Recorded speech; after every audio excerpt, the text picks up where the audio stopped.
You did get your invitation. Are you coming? Are you sure? Did you ever get an invitation and say yes, and then not go? Yeah, that happens, doesn't it? All of a sudden, I just don't have time. Yeah. Forgot. My bassoon teacher used to say that. He used to say, I forgot my forgot. You know forgot, yes? Forgot. The German word for bassoon. Forgot my forgot. We forget, don't we? Or something else comes up and we think, well, this is more important. That happens, yeah. This story and this parable, actually, and you do remember,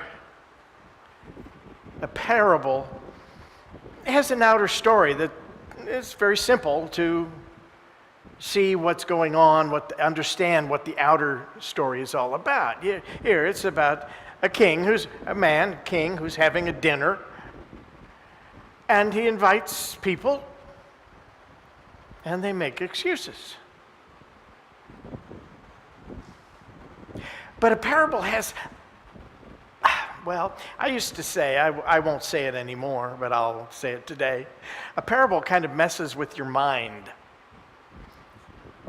When you start to think about that outer shell of a story, all of a sudden, in time, you're going to see things that are deep down in that story, that are represented by that story. So it has a hidden meaning, an esoteric meaning. Now, this particular story, the Great Supper, sometimes it's called, is found in Luke 14, beginning in verse 15 to 24. And it's an important parable. It applies to everyday life. It applies to every challenge we have in life. I'm already building it up pretty good, right? Can't wait. You can't wait for the first course. And its inner meaning takes us back to Moses. Like a time machine. Back to Moses on Mount Sinai. You remember some of the events there, right? Remember the finger of God writing on a piece of stone? First Commandment. You shall have no other gods before me. That is an underlying message in this parable. That you shall have no other gods before me.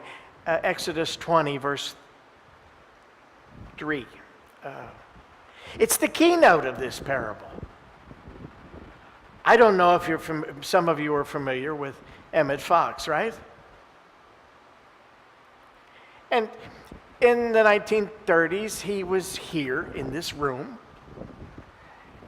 He gave a talk in this room to the Unity workers that was transcribed and became what is now a famous pamphlet. When I was in ministerial school, I met a deaf young man out socially in the city, down on the plaza, and we were talking. I knew sign language, at least enough to converse at the time, and he asked what I was doing, and I said I was with Unity. At the time, I was a student out at the school. And he said, he signed Unity, ?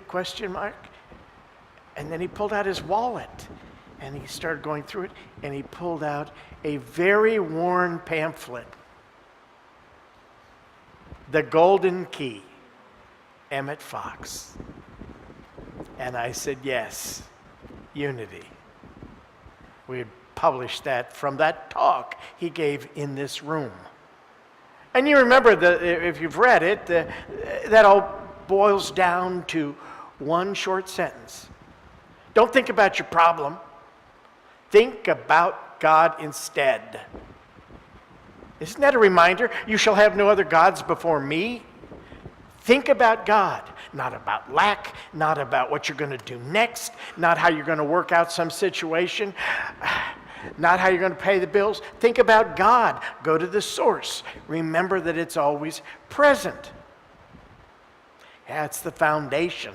And when we use that, the consciousness of God all the time, what a foundation to build your spiritual life on. In fact, living a spiritual life becomes a lot easier when that's your foundation. Always in the presence of God, always mindful of God's presence with you and within you. Now this story in Luke 14, I'd like to read it with you. When one of those who sat at table with him heard this, he said to him, "Blessed is he who shall eat bread in the kingdom of God." That sentence alone. Blessed is he who shall eat bread in the kingdom of God. He's talking about right here and right now. God, divine mind. What is the product of divine mind? What are the children of divine mind? But divine ideas, right? And Charles Fillmore often uses the word to appropriate divine ideas. Many times we get an idea and we let it pass through our minds and we don't chew on it, we don't taste it, we don't assimilate it, we don't make it a part of us. Just like you make what you eat is what you are, yes? How you make food a part of you. To eat bread in the kingdom of God is to lay hold of divine ideas. And God as the source, God as mind, is constantly seeking to bestow divine ideas. Ideas of abundance, ideas of life, ideas of peace and joy, peace of mind. What is it you need?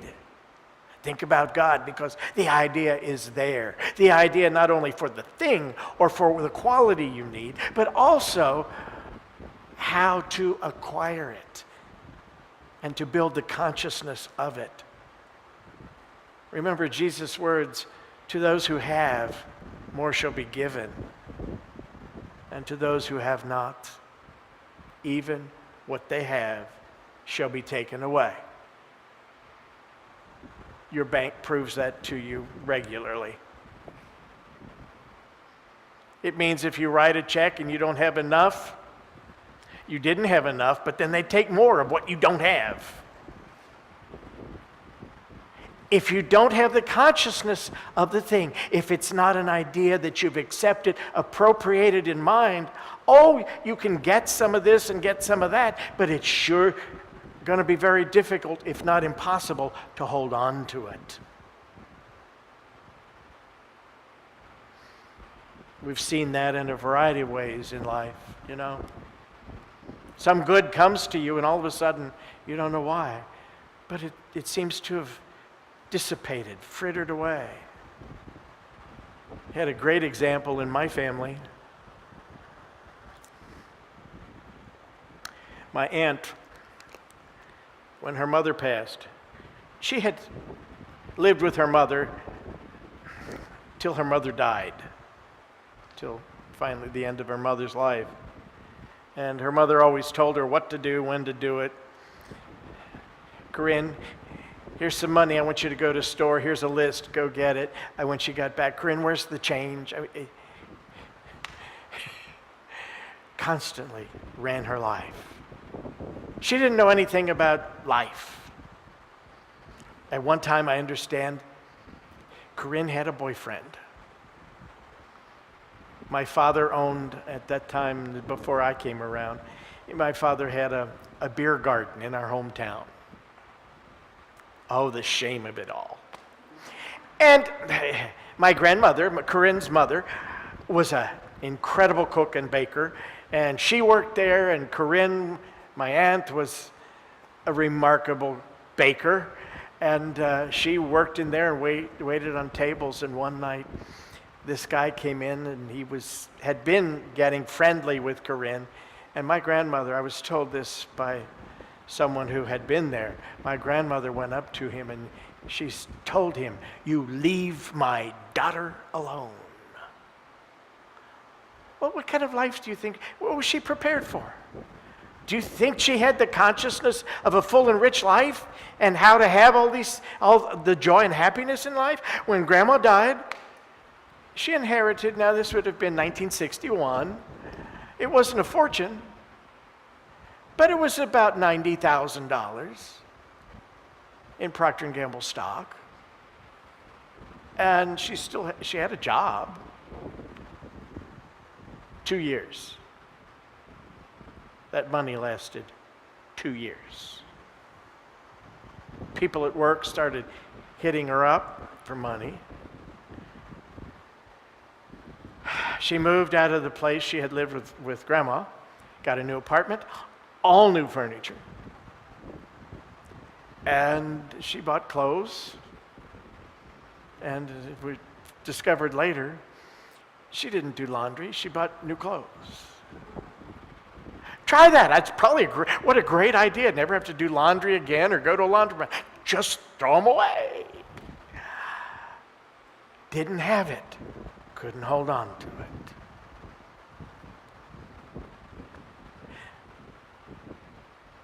We so often think about our problems and about the challenges and what we don't have instead of about the presence of God, the source of everything. We are invited to eat the bread of heaven in the kingdom of God, to partake of all these divine ideas. The next verse. But he said to him, "A man once gave a great banquet and invited many." Now this is Jesus starting the parable. A man. Who is that man? What is that man? That's God, divine mind. And at the time for the banquet, he sent his servant to say to those who had been invited, "Come, for all is now ready." Come, for all is now ready. Divine mind, the Lord, or the man, spreads a feast before us of divine ideas. Infinite possibilities.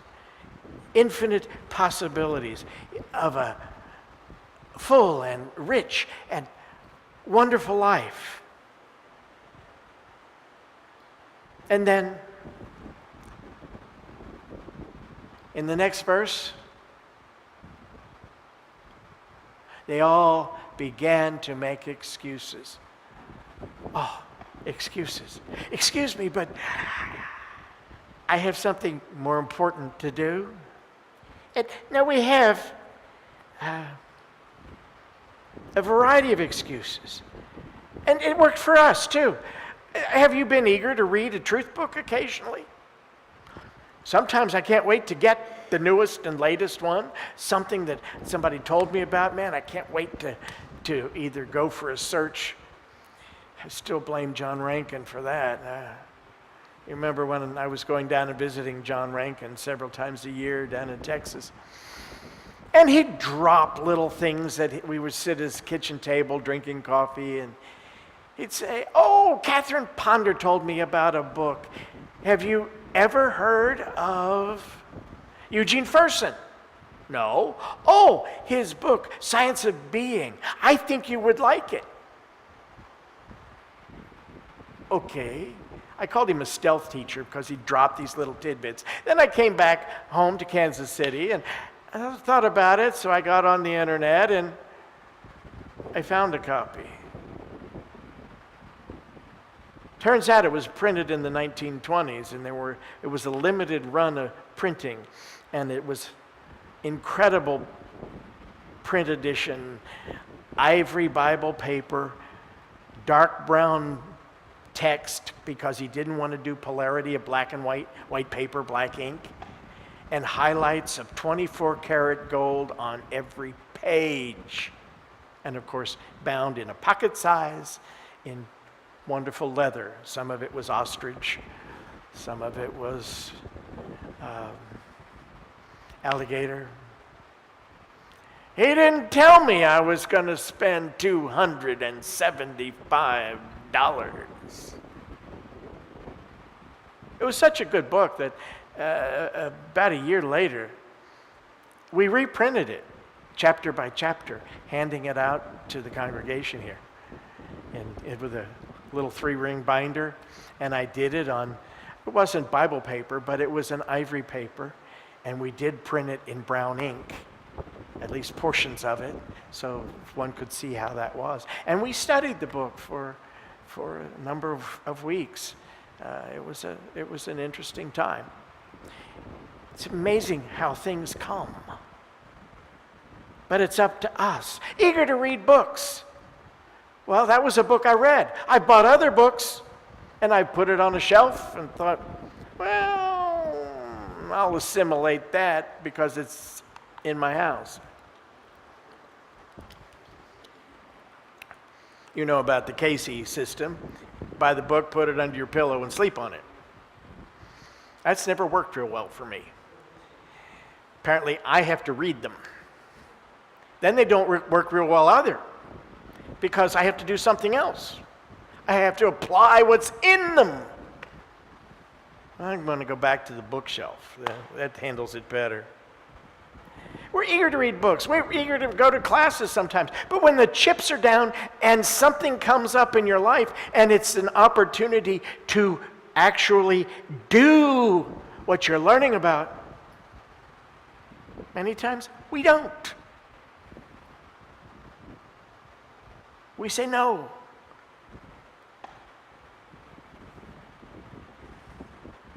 I pray you have me excused.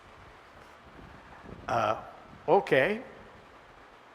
Some of us find the cost too high. Giving up, negative thinking, giving up destructive habits, giving up hate, judgment, self-condemnation, complaining. Wouldn't it just make your day if I said, today you've got to give up all of that? Tell me he's lying to me. Tell me we don't have to do that. My goodness. 10, 15 minutes, maybe 2 times a week, I can try one of those. But we don't go to the banquet because we focus on something else. Now, in the story, the first said to him, I have bought a field. Outside. It's the outer world, a worldly experience. Well, I want to go have this experience. There's a real good band in town, and I want to go hear them, and I'll just have to do that instead of going to that class tonight, or instead of meditating tonight. Putting my mind on outer things, all these things outside, and the possible pleasures that I can find in life. They're all more important to some of us right now. We're so conscious of temporary things and want to participate in temporary things. How long does the pleasure last from some of these things? I've told you about grief shopping. You should go try it. If I had learned early on how exciting grief shopping would be, I'd have saved a lot of money. You know what that is, right? You're depressed, you feel sad, you feel badly about yourself or your life, so you go shopping. I remember one day I spent $800, and I got home and about an hour later, I was right back where I was before I spent $800. Just think if I'd have had that wisdom before I spent the $800. That's buying a field. And then we have to go out, and I must go out and see it. I pray you have me excused. I have to go out and see it. We have to go look, and then we have to see, why isn't this working? Why isn't this giving me what I thought it was going to give me? Why isn't it making me happy? Well, he's not the only one with an excuse. And another said, I have bought 5 yoke of oxen. Does the 5 trigger anything in you? 5 senses. Yeah. 5 yoke of oxen. To work in the field. What are oxen for? For plowing, for doing work in the field of the senses. Wow. I get so caught up in the things that the senses give me. God, it looks good, what tastes good, what feels good, what is exciting, adrenaline rush. That's all, spiritual life is all great and good, but these other things, I got to do them now while I can. Please, have me excused.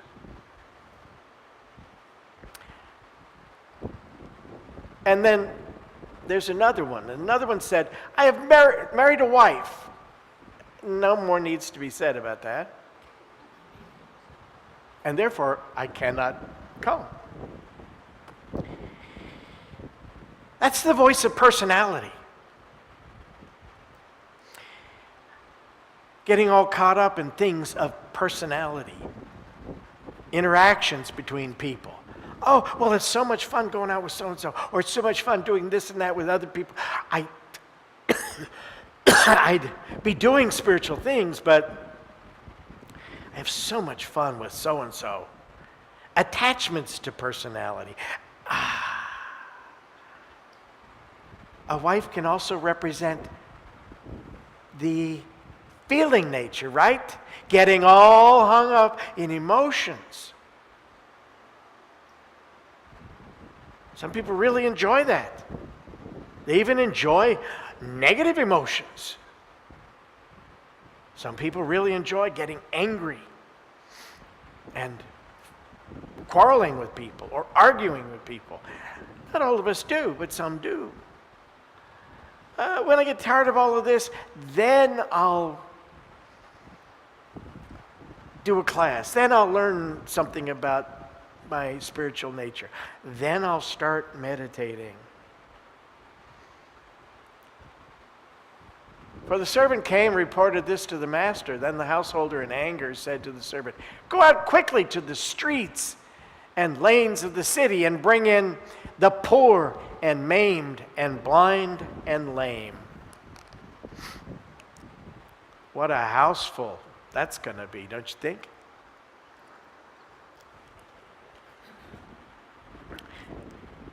Many of our thoughts, many of the ideas that flow through our minds are out of touch with the substance of truth, not based on reality, are misshapen or distorted. For example, do you ever have poor judgment? Well, this certainly would be poor judgment to choose outer things over growing in consciousness of God and the feast of divine ideas that God is seeking to present to you every moment. Some of our ideas are distorted, maimed, and need renewing by a new thought, a true thought, a God thought. Sometimes we are blind to our own error thinking. I mean, it's easy to see another's mistakes, right? It's our job, right? To see another's errors and another's faults and another's shortcomings. It's very difficult to hold that mirror up. Well, that can't be true. It's the mirror.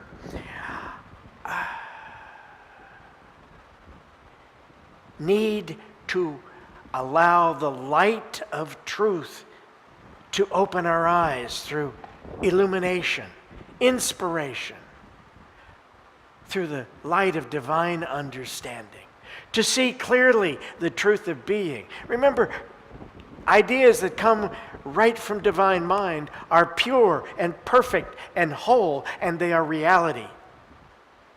The things that flow through our minds sometimes, they come from those around us, they come from race consciousness, they come from ourselves, based on a divine idea that becomes totally distorted, twisted.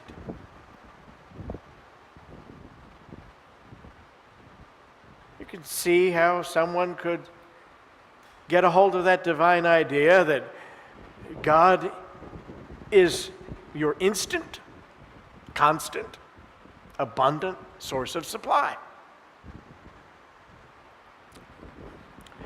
So you buy a new tool and go to 7-Eleven and you take out that tool and say, give me all the money in the cash register.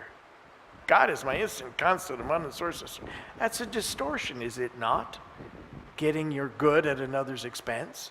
Yes, God is your instant, constant source of supply, but it's God who is, not that particular 7-Eleven. You can't get your good at another's expense. You can seemingly get your good, but you can't hold on to it. You can't keep it.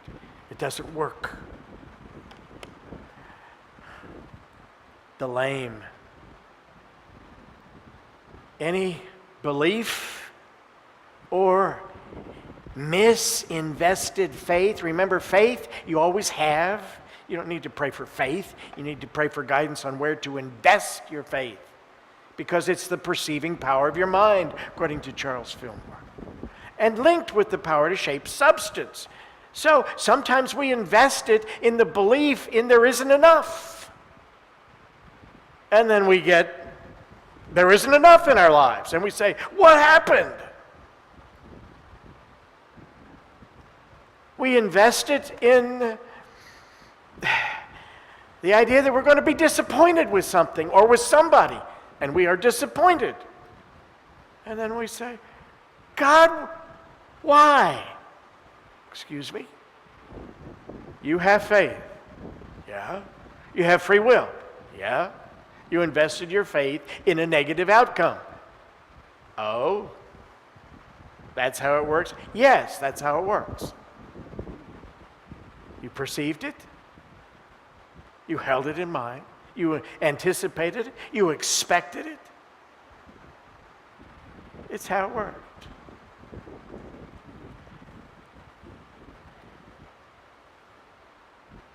Sometimes we have these misinvestments. Sometimes we have beliefs that keep our good from us, keep us from experiencing the highest and the best, from living with radiant health, abundant happiness, with a sense of fulfillment and purpose in our lives. But you can change that, because you can center your mind on the presence of God and of good at all points and all times. Now, after all of this, then the man said, and the servant said, Sir, what you commanded has been done, and still there is room.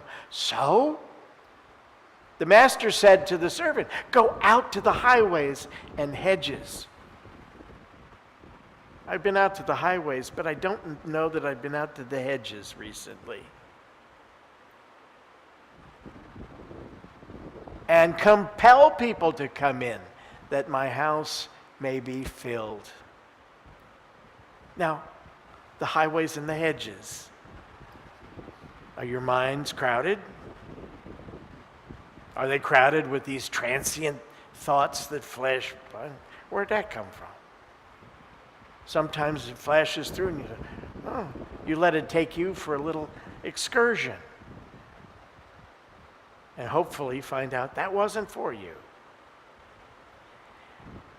You have ideas in your mind that need to be nourished with right thought so that they can be released or put constructively to work in your life. So you need that inspiration of divine ideas. You need to partake of that bread of heaven in the kingdom of God. For I tell you, none of those men who were invited shall taste my banquet. No. Why? Because God kept them out? No, because they excused themselves. They came up with other things that were more important. All things of the outer world.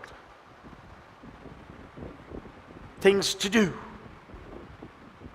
Five senses.